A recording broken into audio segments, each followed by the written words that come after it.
Magic Bliss and card collectors of all kinds.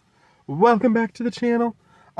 This one's going to be kind of a short and sweet video because I have a little bit of, I'm starting to run low on memory on my channel, or on my phone. And also, I kind of just wanted to go through some of the cards that I opened the other day in the video that you guys aren't going to be getting to see.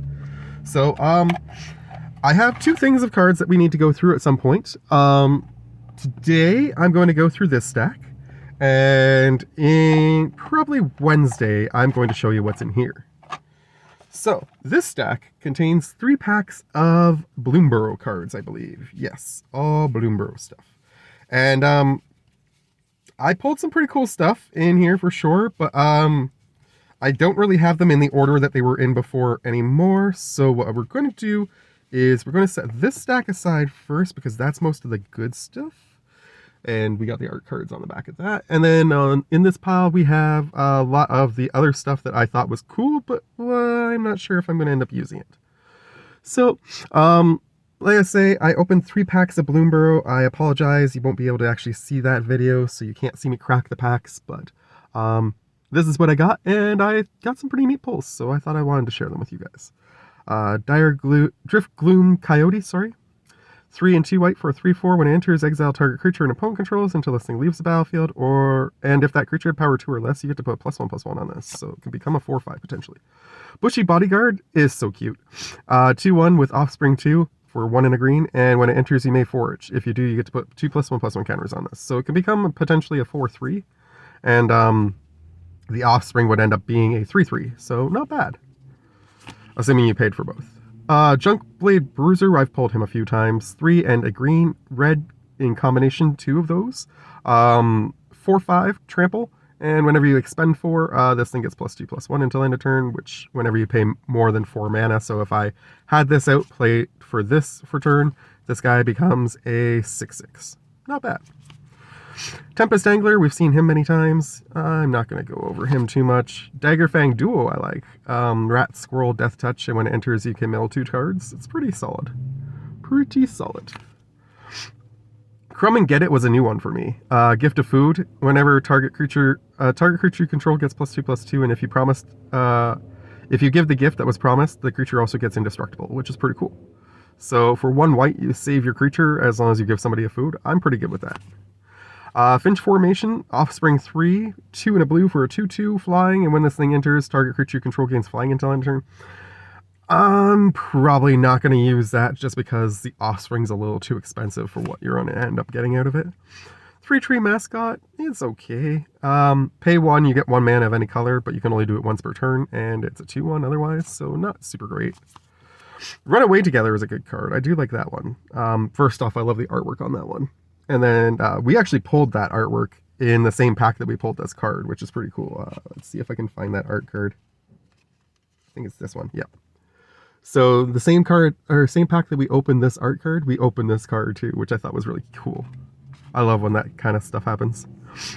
Choose 2 creatures, 1 controlled by different players, potentially 1 by you, and then return those creatures to the hands. Polly Wallop, I love this card. 3 and a green, costs 1 less to cast for each frog you control, though. And then target creature you control deals damage equal to twice its power to target creature you don't control. Scales of Shale. Costs 1 less to cast for each lizard you control. Target creature gets +2/+0 and lifelink plus indestructible until end of turn. Pretty damn good card. Even if you don't have lizards, that's a solid hit for sure. Barkform Harvester is okay. It does have reach, which is nice. But, and you can put stuff from your graveyard back into the bottom of your library, which is also nice. But it's not an amazing card other than those things. Like, I wouldn't use it as a blocker, for example. It's basically there to do the functions that it does. So the reach is kind of irrelevant, is my point. Sazakap's Brew, I think this was a new one for me, too. 1 in a red, you can gift a tapped fish. As an additional cost to cast this spell, you discard a card, and then target player draws 2 cards if a gift was promised. Target creature you control also gets +2/+0 until end of turn. It's not terrible. Warren Elder is a new rabbit for me. I was really stoked to pull this one. 2/2 for 1 and a white.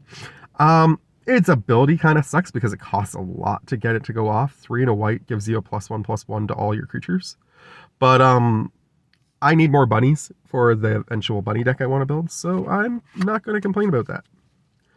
Sky Skipper Duo, Bird Frog, 4 and a blue for a 3/3 with flying, and when it enters, exile up to one other target creature you control, then return it to the battlefield under its owner's control at the beginning of the next end step. So you get to flicker something for bringing this in. Not terrible. A little expensive, but I mean, the effect is worth it. Thornplate Intimidator, 3 and a black for a 4/3 with Offspring 3. Chances are I'm not paying that. When this thing enters the battlefield, target opponent loses life unless they sacrifice a non-land permanent or discard a card. Basically, if you paid the extra 3, you're going to get to do that twice. But I mean, honestly, it isn't worth it in Commander per se that much. It'd be more worth it in like a standard or a modern, I think, where your life total is much lower to begin with. Conduct Electricity, 4 and a red, deals 6 damage to target creature and 2 damage to up to 1 target creature token. Lawnstock Brawl, I do like this one. Gift a tapped fish, target creature you control gets fights a creature that you don't control, but you get to put a +1/+1 counter on the creature you control if a gift was promised. So, Steam Path Charger, I believe that's a new one for me actually. 1 and a red for a 2/1 with Offspring 2, and when it dies, it deals 1 damage to target player. It's not bad. Rabbit Response, always a fun one to pull. But I had too many copies of it at this point. Pearl of Wisdom is okay, but I'm not planning to build an otter deck anytime soon. Gift a tapped fish. Draw 3 cards. If the gift was promised, tap target creature an opponent controls and put a stun counter on it. I like this one a lot. It's a little expensive, but I mean, you're getting 3 free cards where you don't have to discard, and you get to stun something. Pretty good for the cost. Seapod Squire, whenever it attacks, target creature without flying gets +1/+1 until end of turn. And finally, we had a Baker's Bane Duo, which was okay. Does give you a food when it comes into play, and it gets +1/+1 if you expend 4, but you're not probably gonna use it for much of anything there otherwise. I just want to make sure that we don't show you guys the good stuff until last. So give me a moment. I'm going to go in order here once I reorganize this a little bit. There. I think that looks good. Okay, so I'm going to go off the top. And here we go. I want to try and keep this to 15 minutes or less, so hopefully I can pull that off. First off, first art card in the series, and it is beautiful. I love that card so much. We also got a bunny token. I do love me a bunny token. The artwork on the bunny tokens is insanely cute. Wix Patrol, 4 and 2 black for a 5/3. When this thing enters, mill 3 cards. If you do, target creature an opponent controls gets -X until end of turn, where X is the greatest mana value among the cards in your graveyard. So that does not have to include what you milled, which is insane. If you have something with like mana value 7 or plus, you could probably wipe out a lot of different creatures pretty easily. And since it's -X, it gets around indestructible too, which is nice. Next up, Hazard Root Herbalist, another bunny, 2 and a green. And whenever you attack, target creature you control gets +1/+0 until end of turn. If that creature is a token, it also gets Death Touch, which is insane. So, love that guy. Lily Splash Mentor, 2, a green and a blue, reach. 1, a green and a blue, exile target creature you control, then return it to the battlefield under its own control with a +1/+1 counter. You're getting a 4/4 that lets you flicker stuff. I think that's pretty solid, guys. Now we're getting into the cool lands. We got Forest. I love the full art forests. Full art Swamp. Gorgeous. Second full art Swamp. Different season. I think this is spring and this is summer probably, based on what I'm looking at, would be my guess. But I could be wrong. That could be fall and this could be summer. And now, Stocking the Pantry. This is an insanely cool enchantment.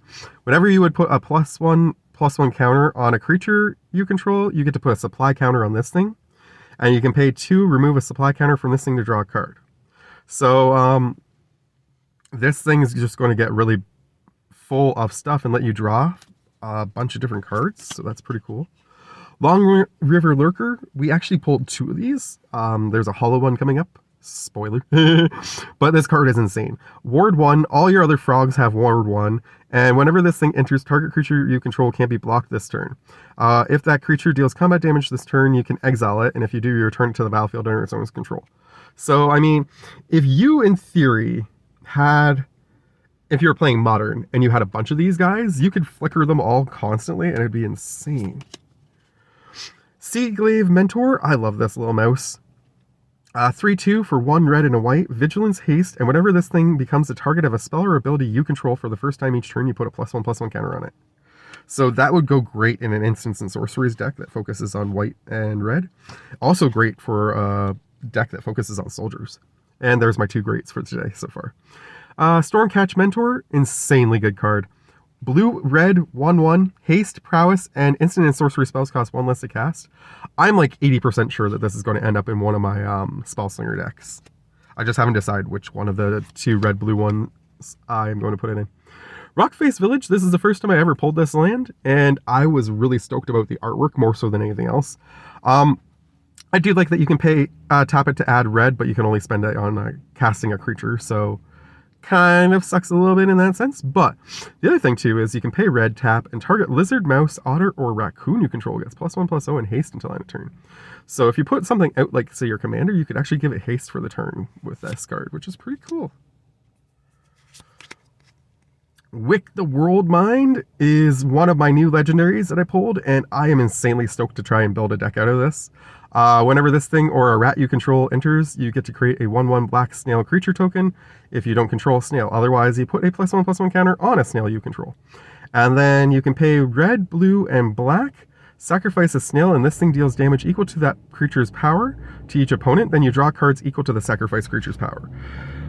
So let's say your snail's a 3/3, you're going to deal 3 damage to everybody and draw 3 cards. Pretty solid freaking legendary. I was super stoked to pull that guy. I was also super stoked to pull this. Mockingbird. Full art, beautiful full art, I like to add. And insanely good ability. Pay X in blue, flying. You can have this thing come in as a copy of any creature on the battlefield with mana value X or less. With mana value less than or equal to the amount of mana spent to cast this thing, except it's a bird in addition to its other types and has flying. So you're basically going to take the chance to copy the best card on the board, probably from your opponent, and put it onto your own control, but also give it flying, which is amazing.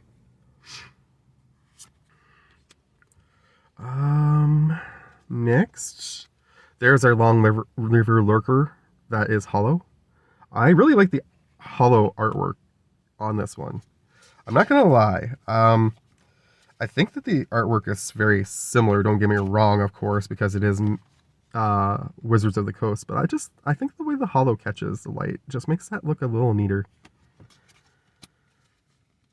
We have 3 cards left to show you guys. We pulled another Castrol, the Wind-Crested. I was insanely stoked about that. I really don't need it, so there's a good chance that I might sell this copy to somebody. But I love this card. It's a great card for bird decks for sure. I can't remember if my commander is a hollow or not, so I might also replace it with the hollow. I haven't decided yet for sure. But I have decided that I'm going to replace it with the hollow if I don't have a hollow, but I can't remember if I have a hollow one or not already. I believe that's the 3rd time I've pulled that. That might be the 1st time, though, that I pulled a hollow. Mistbreath Elder is insanely good. 2/2 for 1 green. At the beginning of upkeep, return another creature you control to its owner's hand. If you do, you put a +1/+1 counter on this guy. Otherwise, you have to return this guy to your hand. When I go to eventually build a frog deck, between this guy and the Lurker and the Splash Mentor, we are going to have some serious craziness going on with +1/+1 counters and stuff. And the Pièce de Resistance, the best card of the day. Ooh, got a little bit damaged in the corner there. That's unfortunate. It is Yagra, Eater of All. It is not a hollow, but it is insanely cute. I love this kitty. I like the full art version way better than the other version that they had come out. And I was just so happy to pull this, even though it's green, and I know that I'm tired of green, and I'm going on about the green frogs and stuff too, but I am still going to take a break from building green for a bit, but this is just a really cool card for sure, and I was super happy to have pulled it. Anyways, those are the pulls that I got from Bloomburrow during the Saturday video that you guys won't get to see.